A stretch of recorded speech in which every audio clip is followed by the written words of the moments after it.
C4, Cellucor, and Extend. Use the code Clydesdale to get 20% off at checkout at c4energy.com. On Clydesdale Media, where we bring you the widest array of content here on our YouTube channel. Make sure you like and subscribe to the channel. Hit that notifier so you're first to know when new episodes are available.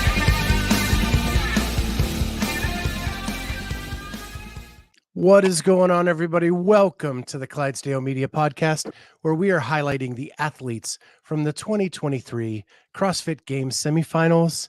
And with us today is Nataya Flores. Nataya, so good to have you with us.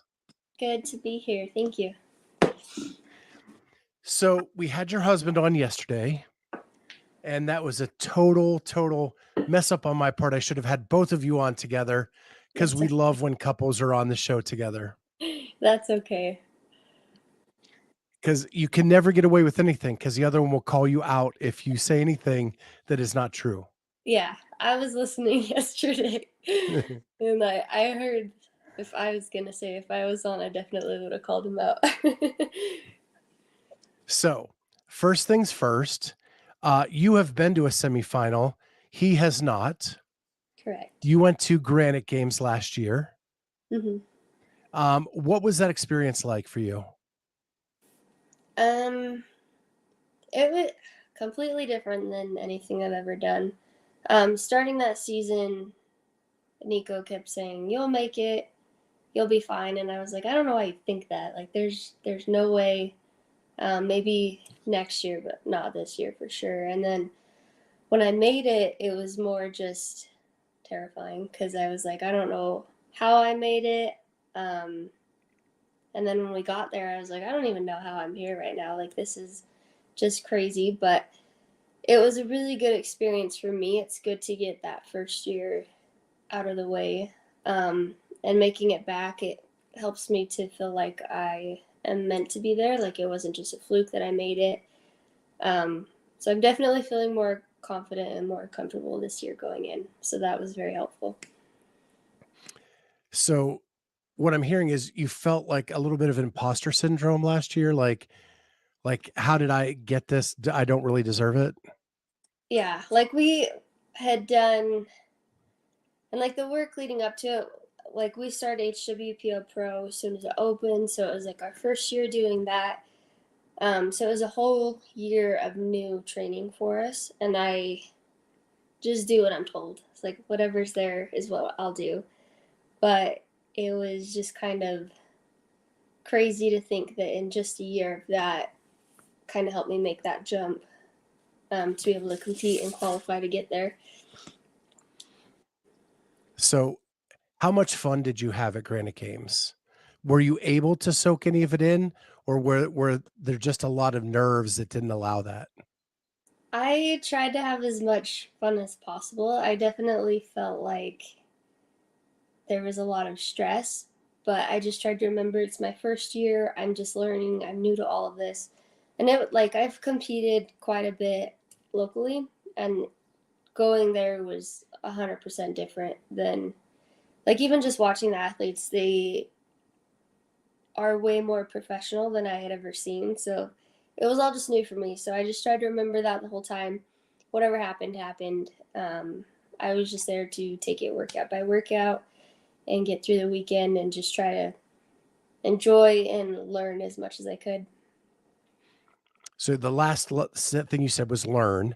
And I was going to ask, were you trying to be like a sponge and just soak in all the different things you saw and how professional they were and the way they cooled down, the way they warmed up? Yeah.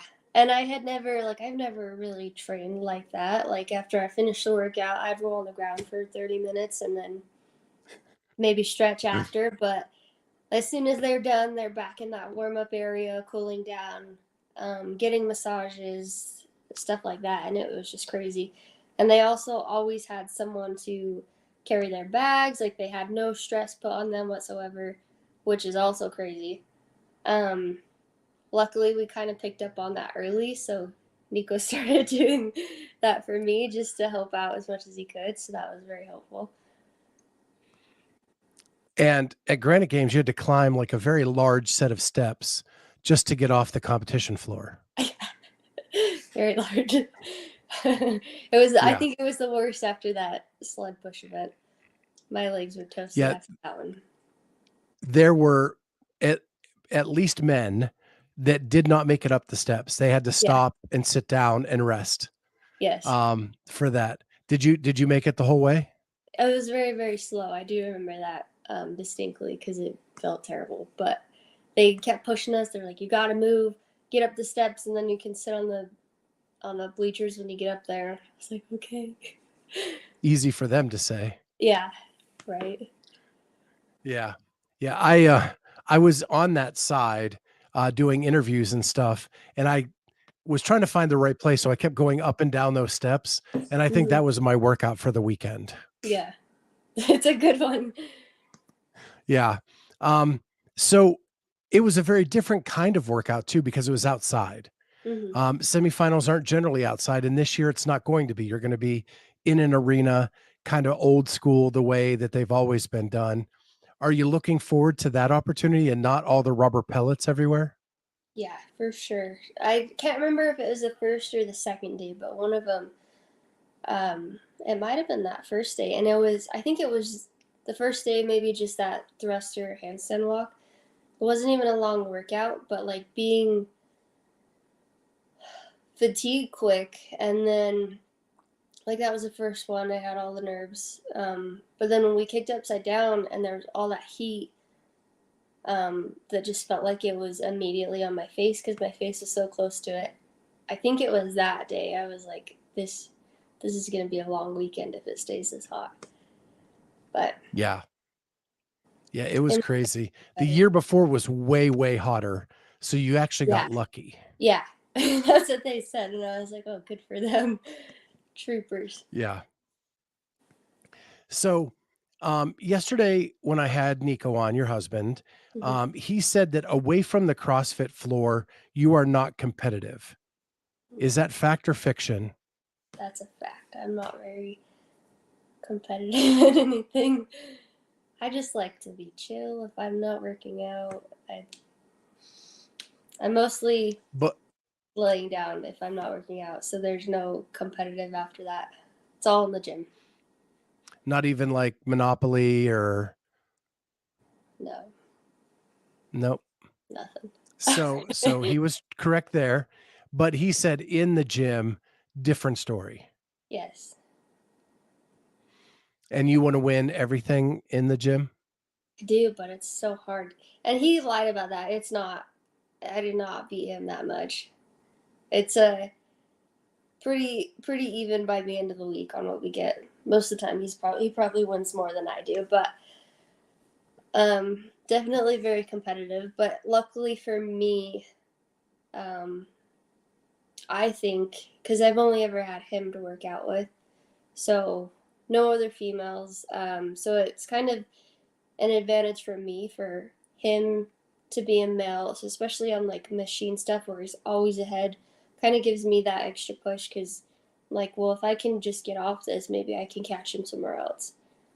So day to day, that's a very competitive situation, but it makes it fun. Does it make your power output on the machines get better having to like go up against him?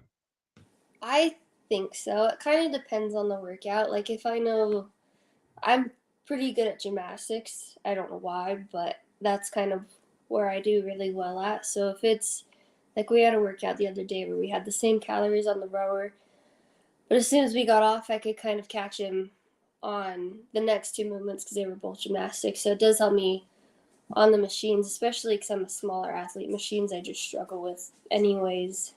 So it helps me keep, definitely the power output's quite a bit higher with him. So we're following a couple athletes through the whole season, and one of them is Logan Ewing, who is Roman Krenikov's training partner. And Roman is known as like the best machine person in the world, right?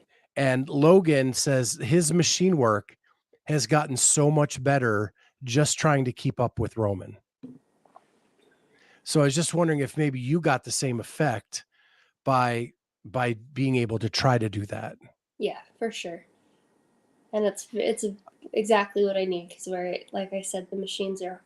I struggle with those more than anything, I would say. So it's good for me to have that push to try to get off at least like 5 cows after him. He'll always be ahead, I'm sure, but it's a good push for me to keep the RPMs higher. Yeah, I know. So I go to Christy Aramo O'Connell's gym, Oh, okay. and she's known as one of the best smaller athletes that we've seen. Yes. And she did a video about like the Echo bike. Like the Echo bike handles are above her head, right? Yes. So when she's pushing, she can't get any power into the handle because it's above her head. Right. So she had her husband weld handles lower just to show them like if she could do it at chest level, what it Where would some do. people do it. Yeah, Yeah. and it made a complete difference. So we have a bike at my gym that has two handles on it, one up here and one down here. Yeah, that would be awesome. Because, like, even I have to keep the seat all the way forward to reach the handles, or I am having to lean forward more just to be able to extend all the way with that handle. So it's definitely a Yeah. challenge. Yeah, same with her. But she found a way to overcome it, right? Yeah, exactly. Just keep Yeah. pushing. And that's what you're doing now. So you guys are with Hard Work Pays Off, the Mhm. pro. But you don't really have an individual coach. You just are doing the programming that's given. How has that been for you? I asked Nyko this yesterday, but for you, not having like that immediate feedback from anybody who's doing the programming, do you have someone around you that looks at your technique and says, "Ooh, you can be more efficient here or there"? Um, Sometimes Nyko will do that for me. I've asked him to coach me, and he won't coach me because I have a hard time drawing the line between the husband and the coach. So he won't do that for me. But sometimes, like if he sees something, he'll say it. Or they have that circle group on HWPO, and I post a lot of my lifting in there just because we've never been coached in lifting. Everything that we have learned has been like through YouTube and kind of like, oh, I think that looks similar. Um, and that obviously has taken us a long time to learn and figure out just because of doing it that way. But I do post lifts quite a bit in there. As far as like the Metcon side of things, it's more so like I record stuff and I just kind of pick out what I can see. I'm not a pro at it, but I do what I can. So the reason I ask that is, say, let's hypothetically, you and Nyko both go to Pasadena and you both finish, I don't know, 13th, Mhm. right? Just hypothetically. And then you're like, "Ooh, I'm so close. Like I'm so close to getting there. Man, if I could just get those couple little things, would that drive you to want to get like a coach to look at those things? Or do you think the way you're doing it is the way that works for you guys?"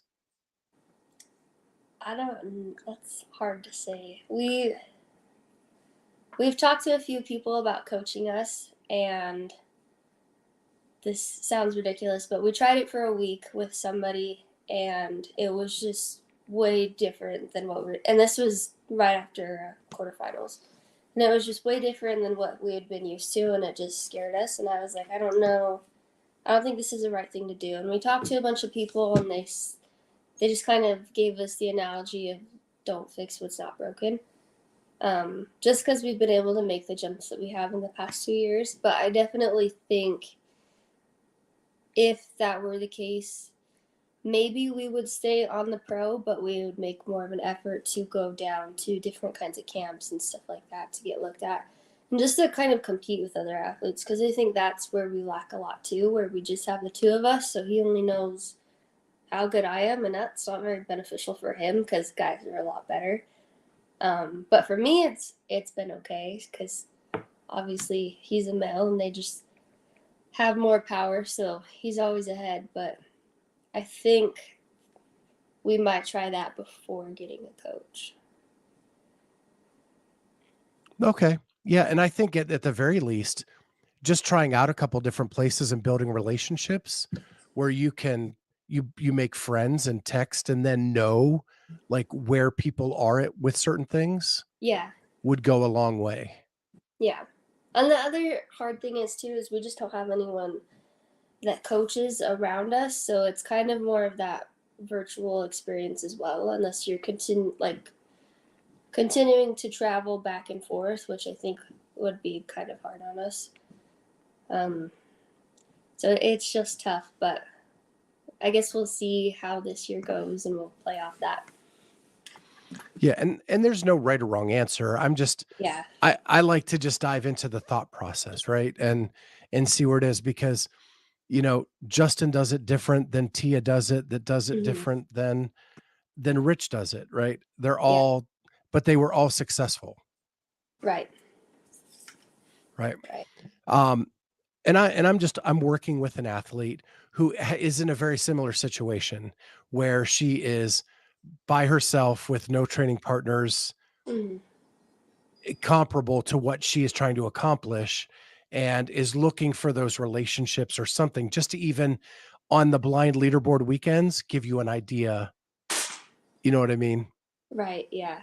And that's just super Yeah. helpful, just to know where you're at. 'Cause like he mentioned, we didn't know how good people were until I went to that comp, and I was like, oh, I'm pretty good at gymnastics. Like that ring muscle up one, I'll probably get a little ahead, but everyone was right with me. So like you just don't know how people are until like either you can compare scores regularly or just till you're with them and able to compete head to head.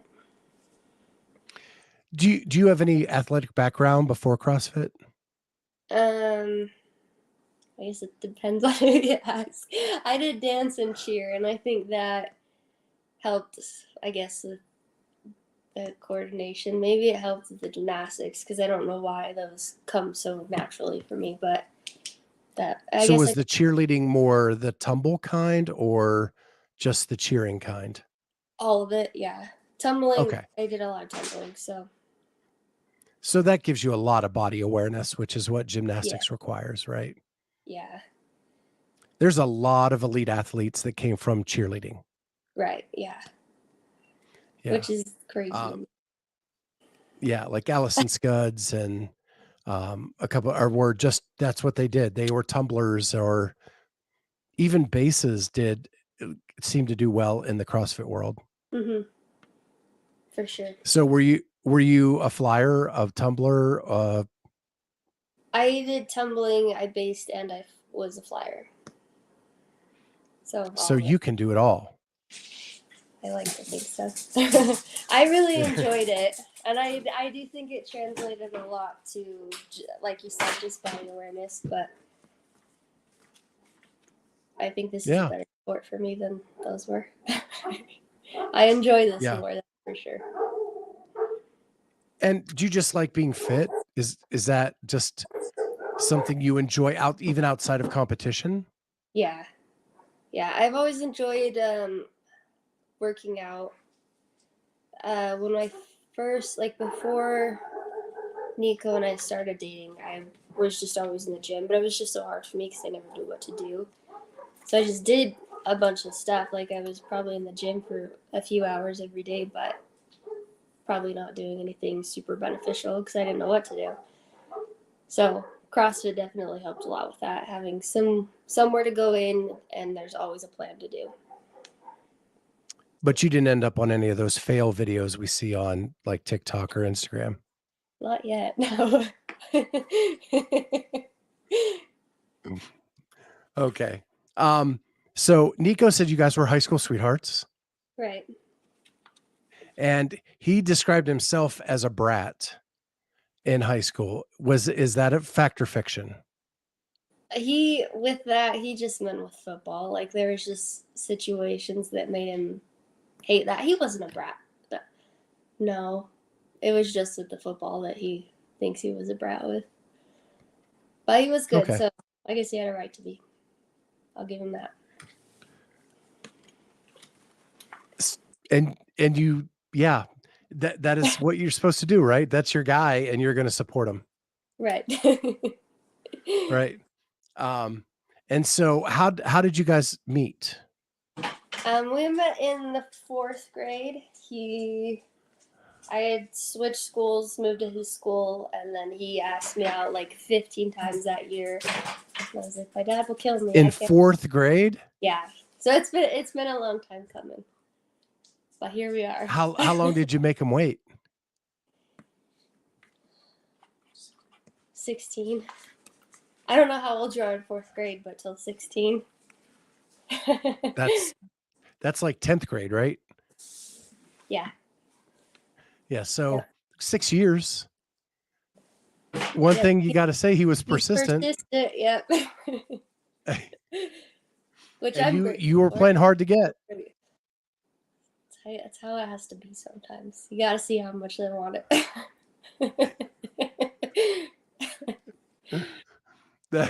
That's awesome. So now you're going to Pasadena, and it's a different dynamic this year. Last year it was just you. Yeah. And Nyko had your coach's badge. Mm-hmm. Now this year, Nyko doesn't need a coach's badge because he's going to be back there on his own. What is your plan for who's going to help you out back there?